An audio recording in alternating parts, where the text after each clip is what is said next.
بسم الله الرحمن الرحيم وبه نستعين والصلاة والسلام على سيد المرسلين سيدنا محمد وعلى آله وأصحابه أجمعين. أحبتي في الله، إن شاء الله النهاردة هنعمل تورتاية. هنعملها 30 في 30. فأنا هعمل صاجين من الكبار اللي عندي اللي هو 35 في 42، وإن شاء الله هقسمهم بعد كده وهوريكم إن شاء الله التقسيم بتاعهم هيبقى إزاي. إن شاء الله أنا عندي هنا 6 بيضات، حطيت عليهم ذرة ملح، وعندي دي نص كوباية مية، وحطيت فيها المحسن طبعا لازم يكون شفاف، وعندي نص كيلو سبونج جاهز، وعندي فانيليا سايلة هحط منها برضو شوية، وعندي معلقة خل هحط معلقة خل. وإن شاء الله نبتدي كده مع بعض ونحط المقادير. وإن شاء الله أتمنى منكم الدعاء للسيدة وصفات مصرية بالرحمة والمغفرة هي وأمواتنا وأموات المسلمين أجمعين يا رب العالمين. وما تنسوناش في الشير واللايك والاشتراك في قناة وصفات مصرية. بسم الله الرحمن الرحيم، نتكل على الله. طبعا حطيت البيض، وده الفانيليا،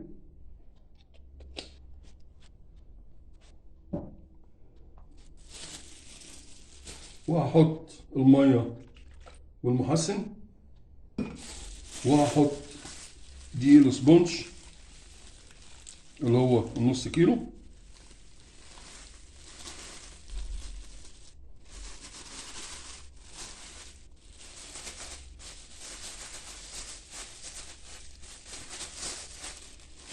دي السبونج الجاهز بيبقى سهل،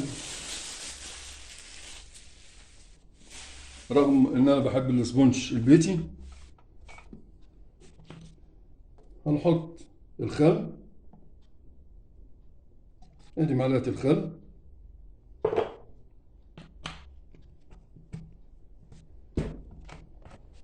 ونبتدي نضرب. طبعا هنلفهم كده شوية عشان خاطر ما يعفرش علينا.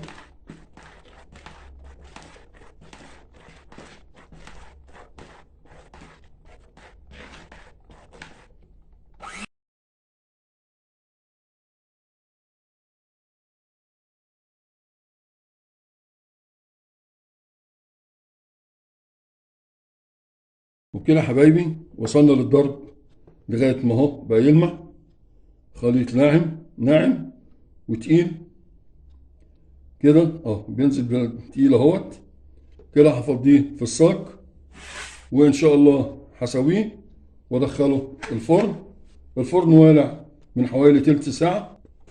بسم الله ما شاء الله، واخد حقه في الضرب. ان شاء الله هسويه وادخله الفرن، وهعمل الصاج التاني ان شاء الله واسويه يعني واجي لكم باذن الله. يعني اسوي الصاجين واجيب لهم لكم. بسم الله الرحمن الرحيم. ان شاء الله خلصت الصاجين، قطعتهم زي ما احنا شايفين كده. ده 30 في 30، وصاجين طلعوا لي جزئين تمام، وفي جزء اللي هو بيعتبر مشكل اللي هو اللي في النص ده اهو، اللي فيه الحاجات بقى اللي هي القطعات والتكميلات عشان اكمل صاجين من بعض. كده عملت 3 طبقات. هبتدي اعمل الكريم شانتيه وابتدي التجليس ان شاء الله. دلوقتي يا حبايبي هنعمل الكريم شانتيه. انا حاطط هنا نص كوبايه سكر، هحط ربع كيلو كريم شانتيه، وربع كيلو بيعمل في حدود كوبايتين، ده كده ربع كيلو. هحط عليهم 3 معالق كريم باتسري بيطعم وبيديله قوام. احط بقى ميه، احط كوبايتين. طبعا في تلج هنا كمان اهوت، هنزله اهو، واحط كمان نص كوبايه، ونحتاجنا ميه تاني نبقى نحط.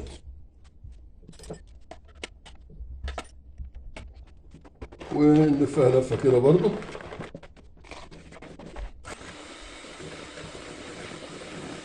وهستمر كده في الضرب لحد ما ان شاء الله يعمل التماسك بتاعه. دلوقتي انا خلصت كريم شانتيه، ضربته اهوت، بسم الله ما شاء الله عليه اهو. وهبتدي اجلس دلوقتي. حطيت حتتين تحت، وهحط اول قطعه، طبعا اقطعهم مثلثات. بسم الله الرحمن الرحيم.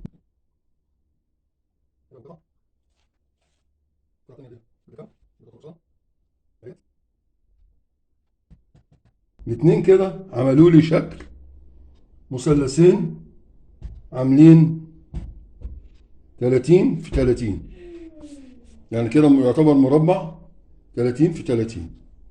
هبتدي اسقيها. دي عبارة عن مية بسكر، وحاطط عليها جيلو جيلو شوكولاتة.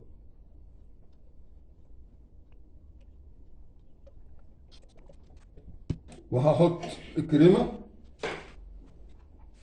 هجيب كيس واحط فيه الكريمة عشان تبقى متساوية. طبعا هنشغل كده، هناخد المربع كله، لأنه كله هيبقى لون واحد.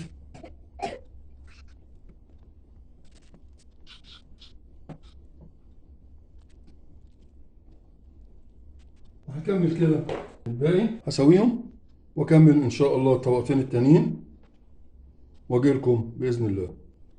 كده طلعتها من التلاجة وعملت لها الدوران بتاعها، وقسمتها زي ما احنا شايفين كده، قسمتها على 3. هعمل هنا شوكولاته، هعمل هنا حبه حليب، هعمل هنا فراوله، وبعدين اعمل لها دربات بالشوكولاته.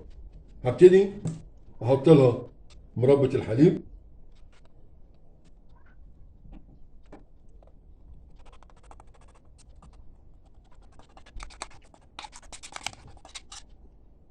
وابتدي افردها.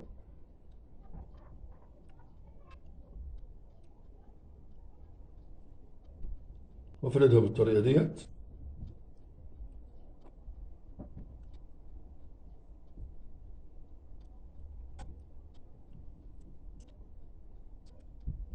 وبكده ابقى خلصت مربى الحليب. هعمل الفراوله.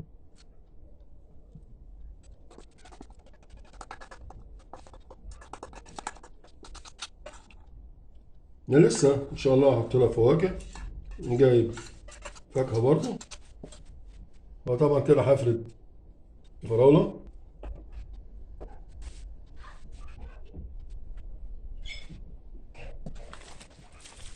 واكمل الفراوله، وهكمل الفرد بتاعها اهو زي كده. طبعا حضراتكم شايفين كده كويس، وبالراحه، واحنا مش مستعجلين.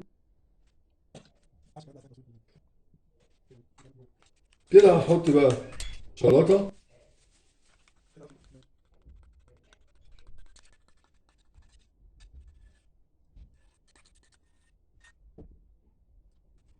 وهجيب اكمل.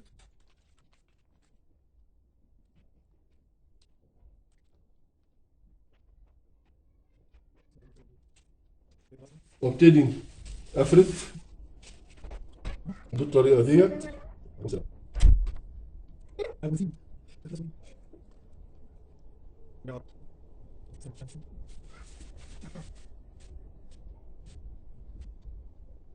وبكده هخلص الشوكولاته وارجع لكم تاني. كده حبايبي، طبعا انا كنت مقسمها 3. حطيت جنب شوكولاته، فراوله، مربى حليب، وحاطط عليها تفاح، حاطط فراوله، كيوي، وعامل الداير زي ما انتم شايفين كده، وبرضه الداير من تحت.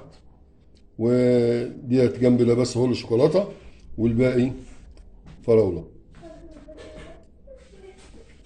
يا ريت تنول إعجابكم، وأتمنى من حضراتكم الدعاء للسيدة وصفات مصرية بالرحمة والمغفرة، وما تنسناش في الشير واللايك والاشتراك في القناة، قناة وصفات مصرية. ولكم جزيل الشكر، وإلى اللقاء في فيديو قادم إن شاء الله. وقولوا لنا رأيكم إن شاء الله في التعليقات.